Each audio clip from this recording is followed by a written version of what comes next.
имах проблеми и мои приятелки ми споделиха да отида при мак Мирена. Посетих я и споделих моите страхове.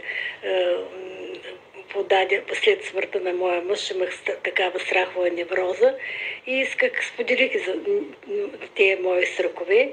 И тя много неща така ми позна от моя живот и реши да ми лее восък, за да може да изчисти страховата невроза, която бях получила. В последствие някои неща така се оправиха и пак бях посетила и имах полза от нея и я препоръчвам на мои познати и близки, които могат, нали, да отидат при нея и да споделят своите грижи и неволи.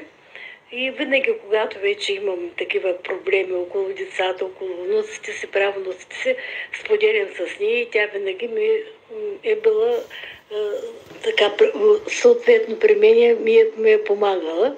Препоръчваме на всички мои приятелки, с които съм споделила моите тревоги, да отидат и да посетят.